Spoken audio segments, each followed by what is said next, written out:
আসসালামু আলাইকুম। সবাই কেমন আছেন? আশা করি অনেক ভালো আছেন, সুস্থ আছেন। এখানে আমি লাল শাকটা ভালো করে পরিষ্কার করে বেছে ধুয়ে নিয়েছি, পানিটা ঝারিয়ে নিয়েছি। এখানে আমি চুলাটা জ্বালিয়ে নিয়েছি। ফ্রাই প্যানের মধ্যে সামান্য একটু তেল দিয়ে দিব। এখানে একটা পেঁয়াজ কুচিয়ে নিয়েছি আর 4 পিস রসুন কুচিয়ে নিয়েছি।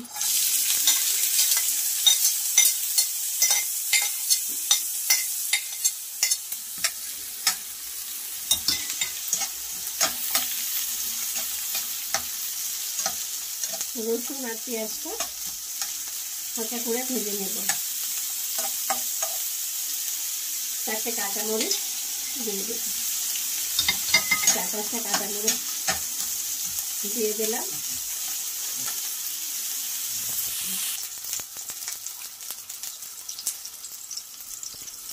পেঁয়াজ রসুনটা ভাজা হয়ে গেছে।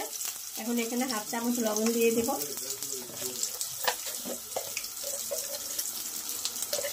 সামান্য একটু হলুদ দিব, বেশি না।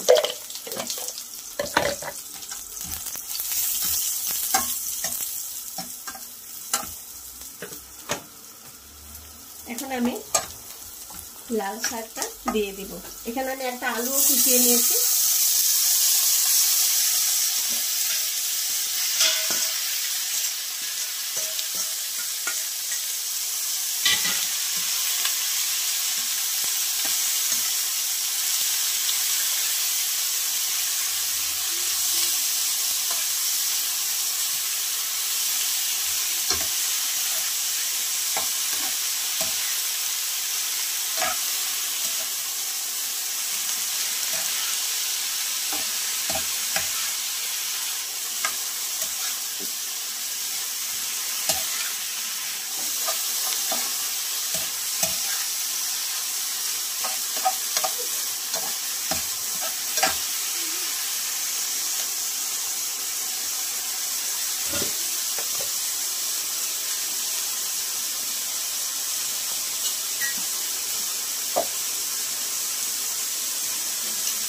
এখন এখানে টিনের মধ্যে রেডি করা যে টুনা ফিশ আছে, টুনা ফিশগুলো দিয়ে দেব।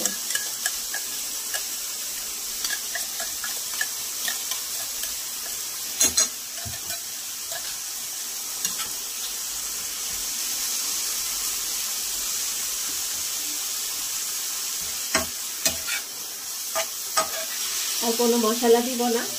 মশলা ছাড়া দিতে আপনারা এইভাবে রান্না করে খেয়ে দেখবেন। বাচ্চারাও খেতে পারবে, বড়রা সবাই খেতে পারবে। ঝালের পরিমাণটা আপনারা যেরকম পছন্দ করেন, যদি একটা মরিচ খেতে চান একটা মরিচও দিতে পারেন। আমি তো 4-5টা মরিচ দিয়েছি, একটু ঝাল ঝাল হবে সে কারণে দিয়েছি।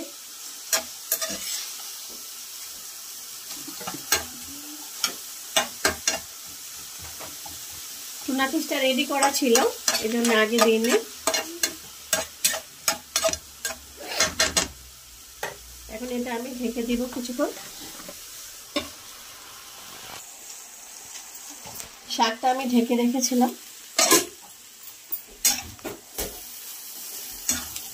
হয়ে গেছে। আলু সেদ্ধ হয়ে গেছে।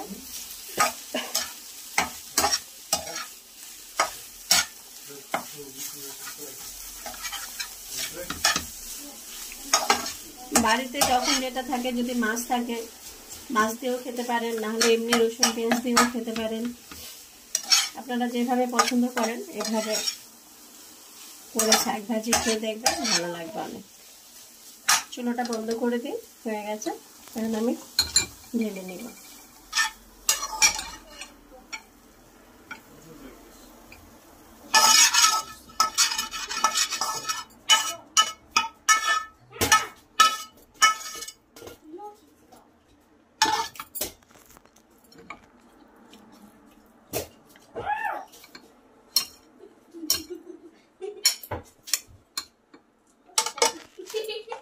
দেখুন লাল শাকটা আমি আলু দিয়ে টুনা ফিশ দিয়ে রান্না করে নিয়েছি। একদম শুকনো শুকনো করে নিয়েছি। অনেকে ঝোল পছন্দ করলে একটু মাখা মাখাও রাখতে পারেন, আমি একটু ঝোলটা শুকিয়ে নিয়েছি, আরও টেস্ট হবে এবং ভালো লাগবে খেতে। তো ভিডিওটা যদি আপনাদের ভালো লেগে থাকে লাইক করবেন, শেয়ার করবেন, সাবস্ক্রাইব করবেন, আমাদের পাশে থাকবেন। আপনারা কীরকম রান্না পছন্দ করেন, কি কি পছন্দ করেন অবশ্যই কমেন্ট করে জানাবেন।